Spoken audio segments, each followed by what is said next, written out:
Guys, berjumpa kembali dengan Moti di program Bincang Motivi.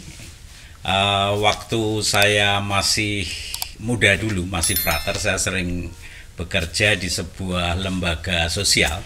Dan suatu hari saya mendengarkan kisah ada seorang tunawisma yang meninggal dunia.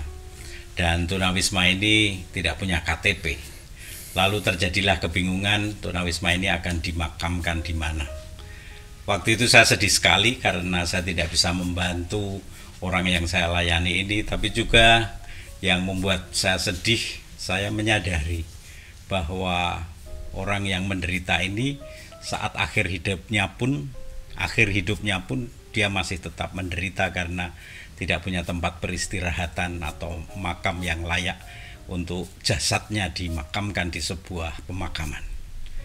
Nah, kali ini Motivi kedatangan seorang tamu. Saya nggak tahu ini siapa, apakah dia penjaga makam atau penggali kubur makam, tetapi beliau ini seorang pejuang pemrakarsa sebuah makam sebagai tempat peristirahatan terakhir yang layak bagi peziarah kehidupan manusia di dunia ini. Maka bersama saya Pak Joko Siswanto. Walah. Pak Joko, apa kabar? Baik, sehat-sehat ya. Sehat. Ini lagi sibuk menggali kubur atau hari ini ada pemakaman? Ada pemakaman. Oke.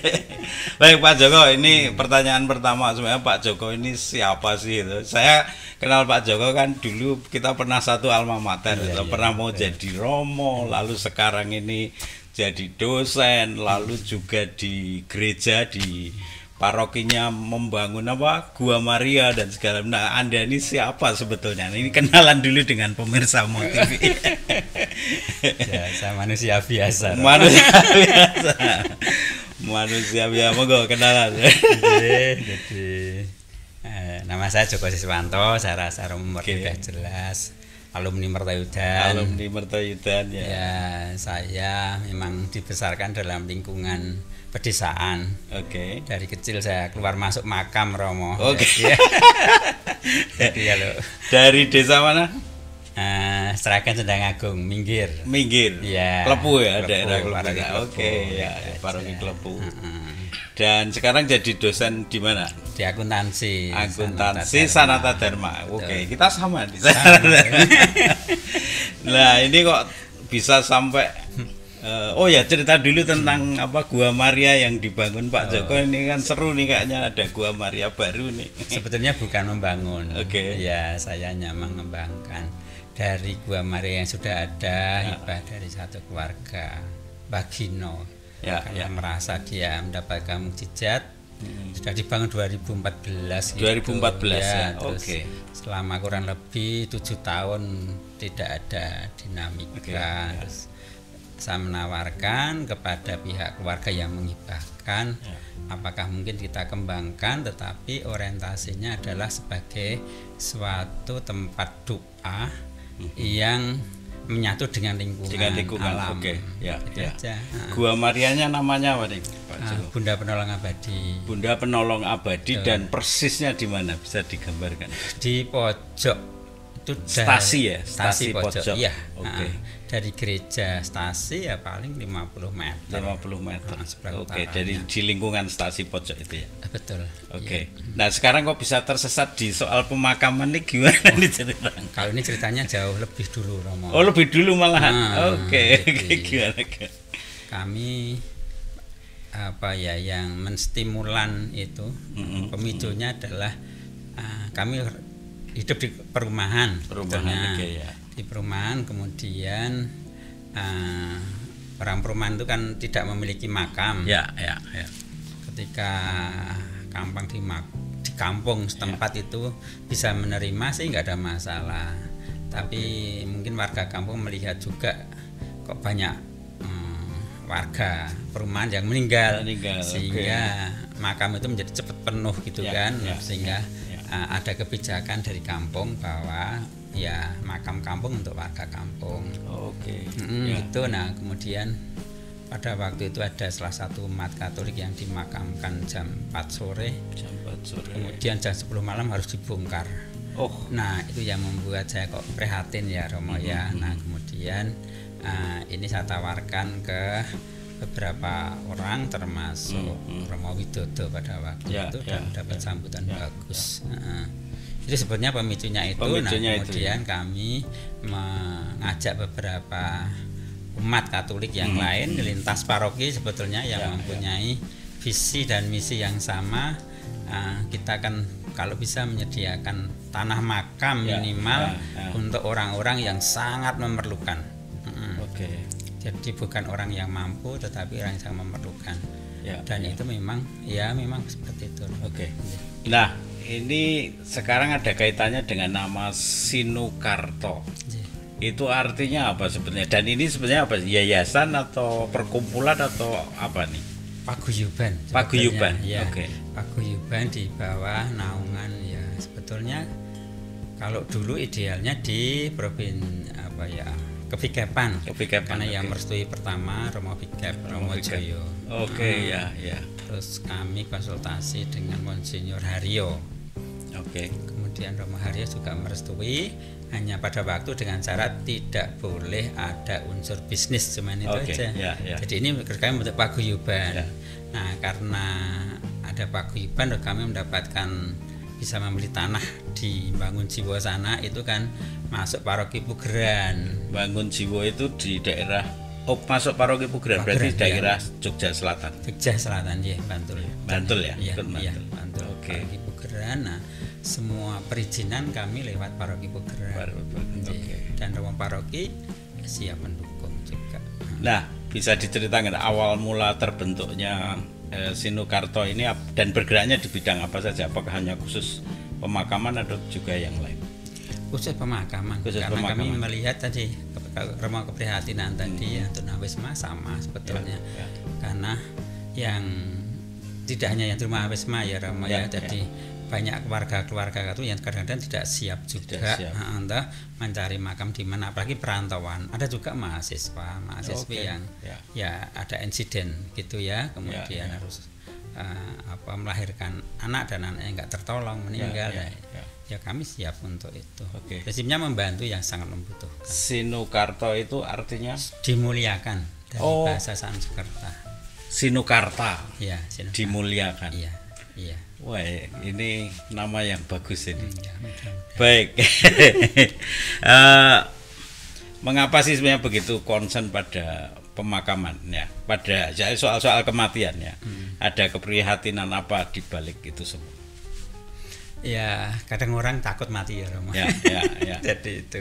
Nah, saya ingin memberikan contoh bahwa kematian itu bukan sesuatu yang menakutkan. Tapi juga dipersiapkan gitu. Nah, ini yang mungkin menjadi pondasinya seperti itu. Sebetulnya kami bergerak tanpa modal, Romo. Tidak ada uang sama sekali.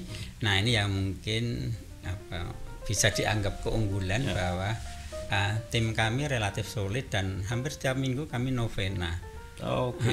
Jadi kami dengan kekuatan doa. Iya betul. Dengan kekuatan doa. Itu aja, sehingga kami membeli tanah itu ya dari donatur itu kecil-kecil ada yang kecil ada yang besar juga termasuk membangun kolumbarium ini ya sama. Baik Pak Joko, ini di Sinukarto sebagai apa ya? Sorry tadi belum tanya malah. Ya sebetulnya saya penggagas. Ya. Penggagas. Tapi sekaligus pendiri. Kami pendiri ada 5 kalau enggak 6 ya. Ada Pak Yulianto, insinyur tapi udah almarhum. Kemudian Pak Nardi masih sugeng, ada Bu Ana sudah almarhum. Di makam 2 dimakamkan di sana juga gitu. Ada Pak Pantoro juga. Itu aja. Kompleksnya itu sudah banyak atau kok tadi bilang sudah penuh, itu artinya ada berbagai kompleks atau gimana? Satu kawasan. Itu luasnya sekarang 8.300 meter. 8.300 meter.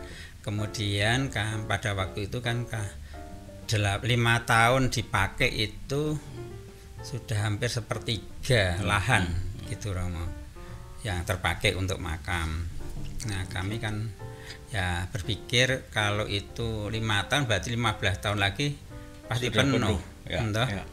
Nah, kami melontarkan ide yang kepada Romo Purnomo, Romo Mali juga. Gimana kalau kita membuat kolumbarium? Oke. Jadi jasad tulang-tulang yang sudah dimakamkan di sana ya minimal 8 tahun itu bisa dipindahkan ke kolumbarium, ya. Sehingga liang lahat itu masih bisa dipakai oleh orang lain lagi. Gitu. Sehingga keberlanjutan ini kan bagus gitu, nanti didukung juga.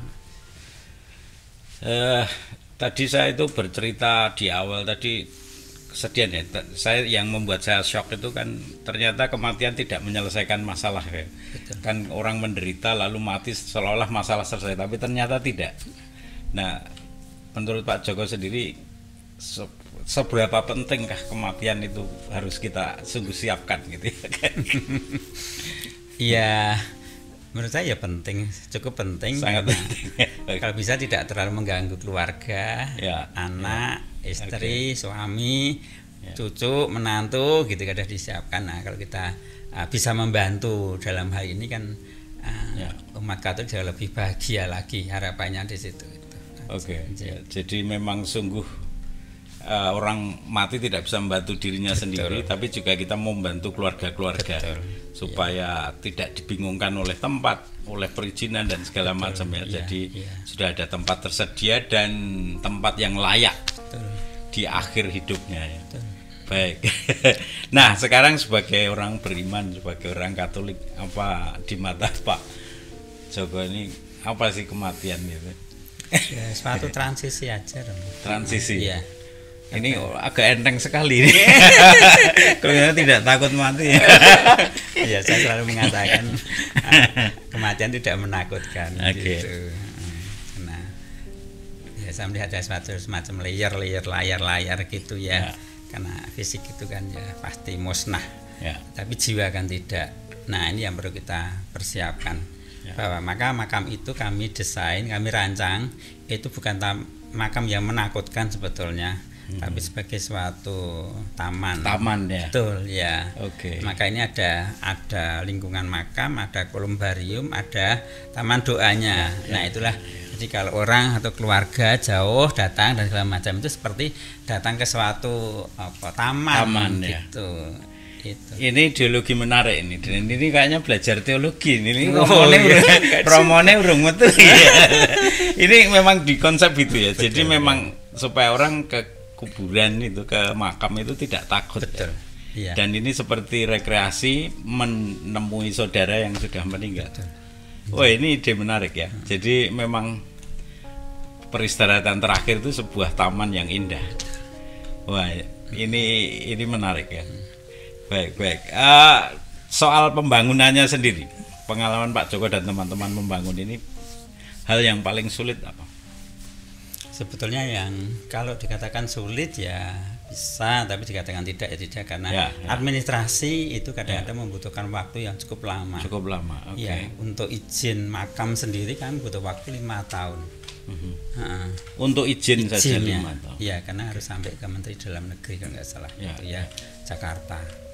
Sampai Jakarta sampai bahkan. Jakarta, ya. Jadi kayak membangun perumahan betul ya. Bahkan perumahan lebih mudah. Perumahan untuk orang mati tidak terlalu mudah. Iya, tidak mudah. Kendala-kendala apa saja yang akhirnya selain perizinan ini juga? Sebetulnya menyatukan visi misi di antara anggota tim itu yang butuh waktu juga. Karena kami kan ada integritas ya, Romo ya. Nah, ini yang kami bangun cukup lama, maka pertemuan mingguan itu menjadi salah satu kunci untuk saling mengenal, saling percaya gitu, saling memotivasi gitu ya, saling mengingatkan di situ bahwa ini kita bukan bekerja karena ada imbalannya. Kita melayani. Betul, melayani. Jadi semua yang terlibat di sana tidak ada satupun yang dapat imbalan. Jadi betul murni gitu. Dan pesan Monsinyur Haryo saya kira penting ya, tidak ada unsur bisnis di sini. Betul, ya. Karena kami dulu merencanakan kan itu semacam ereng-ereng ya, Romo Murti ya. Jadi yang di atas pasti akan lebih mahal daripada yang di bawah gitu. Ya, terus kami sampai sekarang sampai ingat bahwa prinsipnya kami kalau ada umat Katolik yang tidak mampu free, tidak ada masalah. Okay. Tapi kalau dari pihak gereja atau lingkungan itu ada yang membantu ya boleh aja. Oke. Ya, ya. Kalau ada tarif itu ya standar ya normal ya karena kami harus menyiapkan liang lahat itu. Betul, ya. Ya. Dan itu kan tanah padas. Artinya kan tidak mungkin dalam sehari dapat satu liang lahat itu. Maka kami harus membangun sekitar satu deret itu seperti kolam-kolam itu sebetulnya. Kotak-kotak itu yang sudah siap dipakai. Nah, itu butuhkan biaya. Ya. Maka kalau ada tarif itu ada tarif untuk mengganti biaya itu sebetulnya. Oke. Kalau boleh tahu nih, yang ada di paguyuban itu profesi apa saja sih atau siapa saja sih yang di situ? Orangnya hebat-hebat ini. Sebetulnya kalau hebat ya enggak. Ketulusan. Ketulusan. Ya. Oh, ini orang yang hebat karena tulus. Tulus sama berkorban. Itu aja. Tapi kalau boleh disebut profesinya kebanyakan siapa? Apakah awam semua dan awam pun mungkin pengusaha atau dosen seperti Anda atau dosen ada 3. Saya Romo Pur, Romo Mali. Tapi sebagai Romo Pur, Romo Mali kan lebih ke spiritualnya ya. Terus pengusaha hotel ada 1. Kemudian advokat Budwi almarhum. Advokat ya. Kemudian pensiunan yang banyak, Romo. Pensiunan banyak. Menyiapkan tempat. ini seru ya. Ada biarawan-biarawati juga sepertinya ya. Tapi bagi dalam kepanitiaan enggak tapi ya? Sebagai pendukung ada. Pendukung dan ikut dalam gerakan doa. Iya, seperti kalau ada misa itu setelah DM itu siap membackup. Setelah Nas misalnya gitu. Ini gerakan yang saya kira tenang, tidak terlihat tapi bergerak dengan baik ya untuk menyiapkan tempat terakhir. Ini temanya tentang rumah masa depan. Kami mengundang juga Romo-romo pindah ke sana. Pindah ke sana ya, tidak jauh-jauh sampai Semarang ya. Baik, ini ada rumah nganu Romo. Ada kolumbarium itu kami desain 1 untuk kotak abu, tapi ada 1 untuk kotak tulang. Jadi ada kotak tulang. Jadi kalau udah di atas 8 tahun kan tinggal tulang-tulang. Nah, tulang-tulang itu bisa dipindah ke sana. Sorry kalau kita lihat ini ada taman doa ya yang kita lihat ini. Lalu ada makam yang model ini ya, itu yang dikuburkan di tanah ya. Betul. Lalu konsepnya nanti setelah sekian tahun diabukan atau tetap dipindah tulangnya. Dipindah tulangnya. Dipindah tulangnya. Tetapi terbuka kemungkinan juga untuk diabukan lalu abunya disimpan di kolumbarium ya. Iya. Kolumbarium. Baik. Ini menarik sekali. Ini di Bantul ya? Di Bantul ya? Bantul Barat. Bantul Barat. Bantul Barat Utara ya. Nah, ini namanya adalah Sinukarta Hills. Nah, ini mengingatkan saya pada sebuah pemakaman yang luar biasa di Jakarta sana. Juga ada hillsnya gitu. Apakah nanti kelak pemakaman itu semua pakai hills gitu? Dan mungkin ada filosofi atau teologi semua di bukit gitu atau lebih dekat dengan Tuhan atau gimana Pak? Enggak, sebenarnya tidak ada hillnya Sinukarta. Enggak ada lah, itu ada hillnya.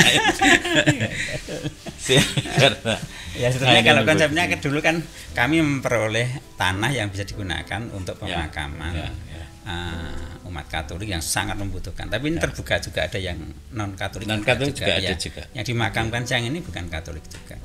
Kristen. Jadi kami dapatnya di situ, Romo. Jadi tidak memilih. Kan kami juga yang penting dapat tanah harga terjangkau sehingga kami mencari donaturnya juga jauh lebih juga gitu aja. Nah, pertanyaan siapa saja yang bisa dimakamkan di sini? Kelak ya. Jadi kita masih pikir hidup kita akan panjang. Siapa saja boleh. Siapa saja. Hanya mengikuti aturan pengurus itu aja. Dan informasi tentang makam ini bisa didapat di mana? Ada brosur, Ada brosur lewat, juga. Oke. media sosial juga Oh, ada. medsos juga ada. Oke. Gitu. Baik. Tapi memang kami kan tujuannya bukan untuk sebanyak-banyaknya orang dimakamkan di situ. Ya, ya. Karena kembali ke konsep awal, visi awal dulu bahwa ini makam ini disediakan untuk umat Katolik secara spesifik ya memang Ya, ya. itu yang sangat membutuhkan dan Ya, kesulitan. Sangat membutuhkan berarti kan kesulitan mendapatkan Ya. makam. Maka bukan tidak terlalu happy juga kalau banyak yang dimakamkan di sana pada orang-orang mampu gitu. Oke. Jadi, Ya. tapi kalau memang sangat tidak mampu membutuhkan ya oke, kami layani. Oke. Tapi yang mampu pun juga kami layani sama. Wah, ini pemakaman yang indah gitu ya, saya melihat ini begitu. harapannya, dan orang tidak takut dengan kematian, tetapi ada pergantian hidup tidak dimusnahkan tetapi hanya diubah gitu ya. Dan saya kira ini yang menarik. Baik Pak Joko, ini pertanyaan terakhir, tapi agak nyeleneh ya.